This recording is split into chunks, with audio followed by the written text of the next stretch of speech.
আসসালামু আলাইকুম। আমি doctor Farhana Atia, associate professor of biochemistry, Rangpur medical college. Oral glucose tolerance test and its interpretation, আজকে এটা নিয়ে আলাপ করব। গ্লুকোজ টলারেন্স টেস্ট এটা ওরালও হতে পারে, আবার ইন্ট্রাভেনাসও হতে পারে। তা আমরা ওরাল সাইডটা নিয়ে আলোচনা করব। আজকে মূলত প্রিপারেশন, প্রসিডিউর, কিভাবে টেস্টটা করা হয় এবং এটার ইন্টারপ্রিটেশন, টেস্টের রেজাল্ট কেমন আসলে আমরা কি কোন ডিজিজ আইডেন্টিফাই করতে পারবো, এটা নিয়ে আলাপ করব। আচ্ছা, ওরাল গ্লুকোজ টলারেন্স টেস্ট, এটার মানে গ্লুকোজ টলারেন্স মানে গ্লুকোজকে কত দ্রুত আমাদের বডি মেটাবলাইজ করতে পারে, এটা আমরা আসলে দেখতে চাই। এবং এটা কেন করা হয়? এটা হচ্ছে assessment of endogenous insulin response to physiological glucose challenge. হ্যাঁ, এটা দেখার জন্য আমাদের গ্লুকোজ ইনটেক করার পরে এটা ইনসুলিন এটা কত দ্রুত এটাকে নর্মাল লেভেলে নিয়ে আসে, এটা আমরা দেখতে চাই। এখন এটা আমরা কেন করব, কোন পেশেন্টদের এই ওজিটিটি টেস্ট এটা করব? ওজিটিটি আমাদের যদিও অনেকের ধারণা আছে যে আমরা হয়তো ডায়াবেটিস মেলাইটাস ডায়াগনোসিস করার জন্য ওজিটিটি করি। অ্যাকচুয়ালি সব ডায়াবেটিক পেশেন্টদের ওজিটিটি করা হয় না, এবং এটার ইন্ডিকেশন ডায়াবেটিস মেলাইটাস না। কারণ ডায়াবেটিস মেলাইটাস আমরা কিভাবে ডায়াগনোসিস করি, WHO ক্রাইটেরিয়া, এটা অলরেডি ডায়াবেটিস মেলাইটাস যখন আমরা পড়বো তখন সেটা আলাপ করব। তবে ওজিটিটি না করেও আমরা ডায়াবেটিস ডায়াগনোসিস করতে পারি। তবে কিছু কিছু ক্ষেত্রে ওজিটিটি লাগে। কখন? কোনো পেশেন্ট হয়তো ডায়াবেটিস মেলাইটাস সাসপেক্টেড, তার সাইন সিমটম আছে ডায়াবেটিস মেলাইটাস, কিন্তু তার যখন ফাস্টিং ব্লাড গ্লুকোজ করলাম সেটা ইনকনক্লুসিভ আসলো, মানে 7.0 বেশি হলে ডায়াবেটিস মেলাইটাস আমরা কনফার্ম হব, কিন্তু তার 7-এর নিচে আসছে, কিন্তু আবার নর্মালও না, নর্মাল লেভেলও না, নর্মালের চেয়ে উপরে কিন্তু 7-এর নিচে, তখন আমি তার ওজিটিটি করব। র্যান্ডম ব্লাড গ্লুকোজ রোগীর যে কোনো সময় আসলে আমরা যে ব্লাড গ্লুকোজটা করি তার খাওয়ার সাথে কোনো সম্পর্ক নাই, সে খালি পেটে আছে না ভরা পেটে আছে না কতক্ষণ আগে খেয়েছে, এইটা আমরা খেয়াল করি না। এটা না করে আমরা যে গ্লুকোজ টেস্টটা করি এটাকে বলা হয় random blood glucose.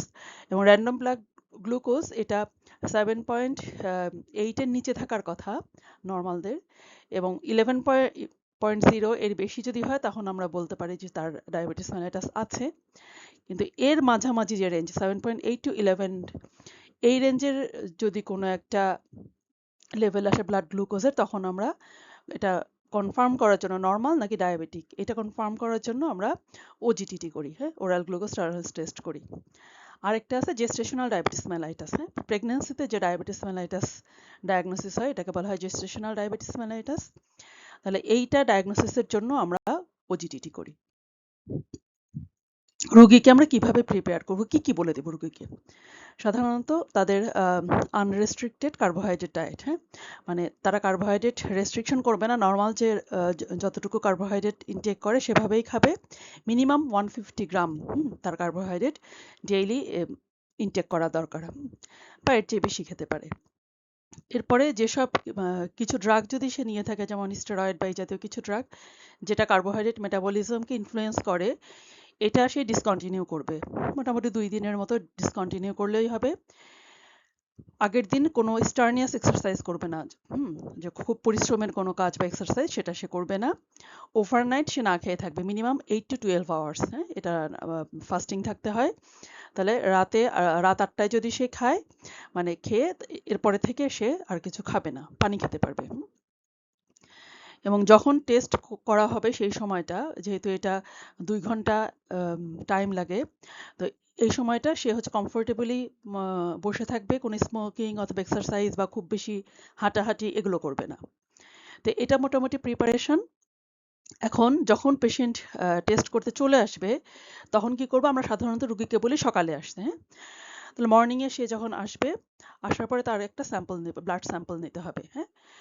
Blood sample যে নিলাম এখন আসার পরেই, সে কিন্তু ফাস্টিংয়ে আছে, না খেয়ে আছে, তাহলে এই যে স্যাম্পলটা নিলাম এটার যে আমি গ্লুকোজ এস্টিমেশন করে যে গ্লুকোজ লেভেলটা পাবো সেটাকে আমি বলবো ফাস্টিং ব্লাড গ্লুকোজ, হ্যাঁ, ফাস্টিং ব্লাড গ্লুকোজ।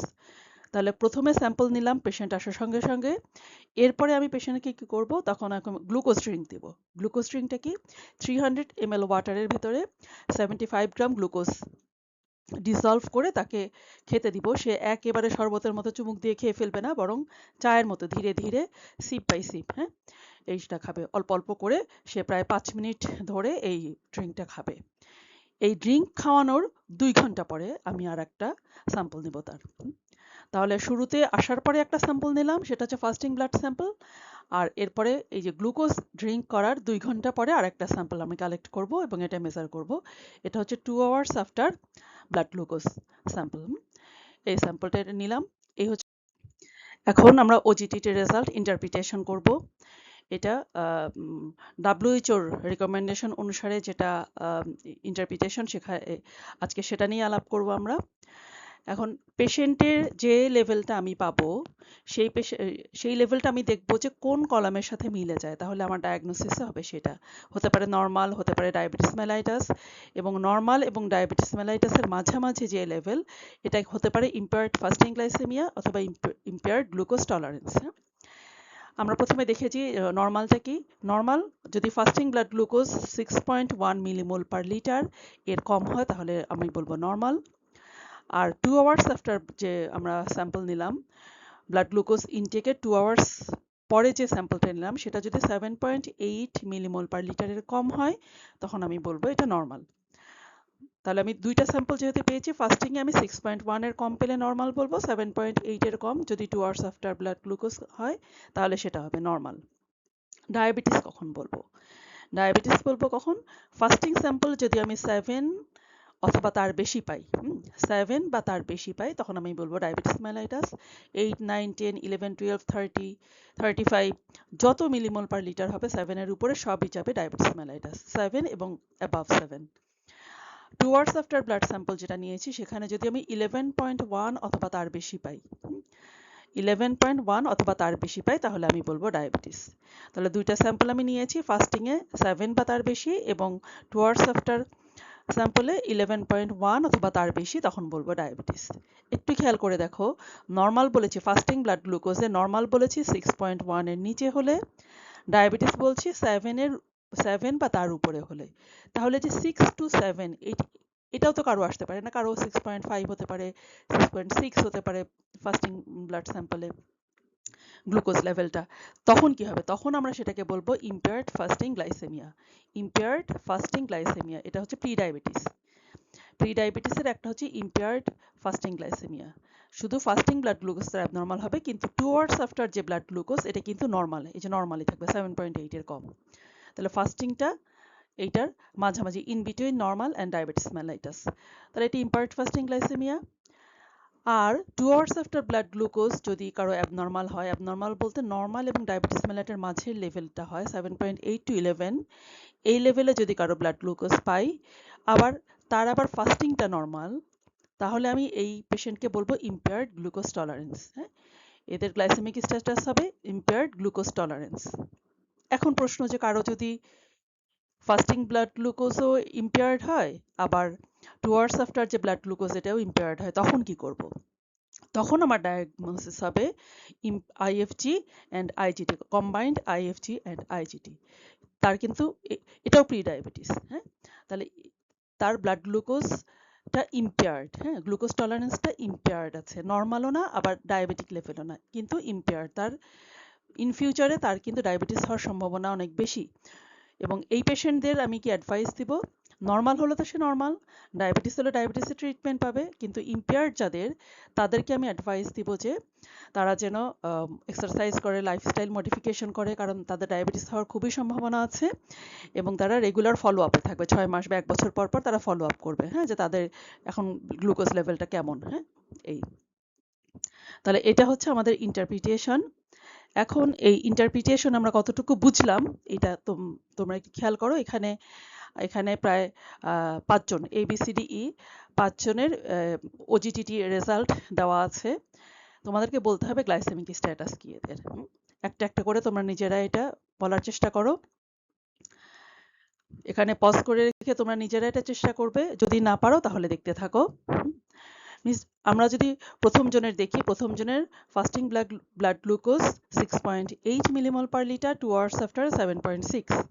ঠিক আছে, এটা যদি আমি দেখতে চাই যে তার আসলে ওই যে ওজিটিটি ইন্টারপ্রিটেশন যে ছকটা এর সাথে যদি আমি মিলিয়ে দেখি তাহলে আমি কি দেখব 2 hours আফটার ব্লাড গ্লুকোজ 7.6 এটা কিন্তু 2 hours আফটার যে কোন লেভেলে আছে নরমাল 7.8 এর কম। আচ্ছা ফাস্টিং 6.8 এর কম থাকার কথা কিন্তু তার চেয়ে বেশি আছে কোন লেভেলে এটা আইএফজি লেভেলে 6.8। তাহলে এর ডায়াগনোসিস কি হবে আমরা বুঝতে পারছি এটার হচ্ছে impaired fasting glycemia। আচ্ছা নেক্সট পারসন সেকেন্ড পারসনের কি fasting blood glucose 5.3 2 hours after blood glucose 7.3 millimole. তাহলে এর কেমন আছে আমরা যদি এই সেই টেবিলের সাথে মিলিয়ে দেখি আমি এটা দেখি কি 5.3 কোনটাতে আছে কোন কলামে নরমালের কলামে 2 hours আফটার 7.3 এটা কোন কলামে আছে এটাও নরমালের কলামে। তাহলে এই পেশেন্টের গ্লাইসেমিক স্ট্যাটাস কি এটা কমপ্লিটলি একটা নরমাল একজন পেশেন্ট। হ্যাঁ এর গ্লুকোজ ইনটলারেন্স নাই। মিস্টার সি 3 নম্বর পেশেন্ট ফাস্টিং এ দেখছি 7.8 2 hours আফটার ব্লাড গ্লুকোজ 13.3।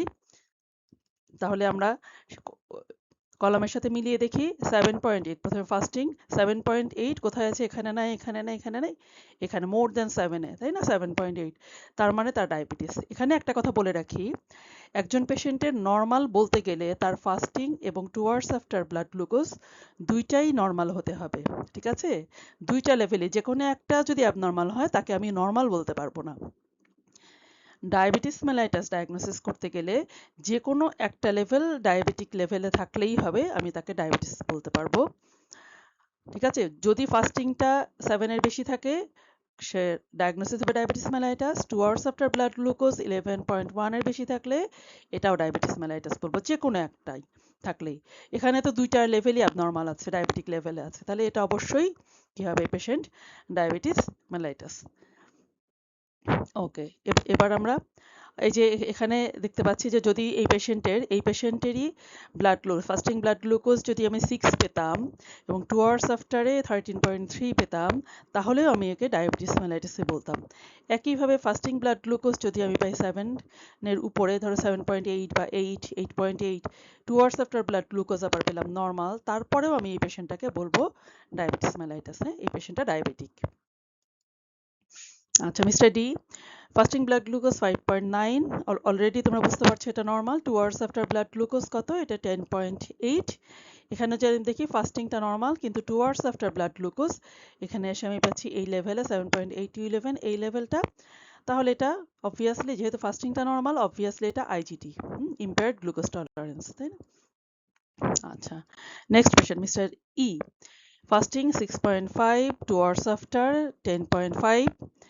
তোমরা যদি মিলিয়ে দেখো ইন্টারপ্রিটেশন টেবিলের সাথে ফাস্টিং 6.5 এটা নরমাল না অবভিয়াসলি এটা আইএফজির ভেতরে 2 hours আফটার ব্লাড গ্লুকোজ 10.5 এটাও কিন্তু নরমাল না এটাও আইজিটির এই লেভেলটা।